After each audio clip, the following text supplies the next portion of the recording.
এহসান করবে। এহসান কি জিনিস জানেন? এহসান হলো মা চেয়েছে তোমার কাছে 100 টাকা, তুমি 200 টাকা দেওয়া হলো এহসান। মা বাবা তোমাকে একটা খেদমত করার জন্য বলছে, ওই খেদমত করার পরে আবারও বলা মা আর কিছু করা লাগবে কিনা, ওইটা হইলো এহসান। মা বাবা বলছে বাবা 1000 টাকা দাও, আমি 1000 টাকা দিলাম, এটা এহসান না।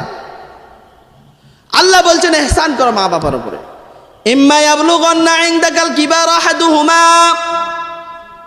বৃদ্ধ বয়সে মা বাবা তোমার কাছে উপনীত হবে 2 জন অথবা 1 জন। ইম্মা ইয়াবলুগান্না ইনদাকাল কিবারা আহাদুহুমা আও কিলাহুমা ফালা তাকুল লাহুমা উফি ওয়ালা তানহারুমা, ওই মা বাবাকে কোনোদিন উফ শব্দ বলবা না বিরক্ত হইয়া, এবং কোনোদিন ধমক দিবা না। ওয়ালা তাকুল লাহুমা উফি ওয়ালা তানহারহুমা ওয়া কুল লাহুমা কাওলান কারীমা,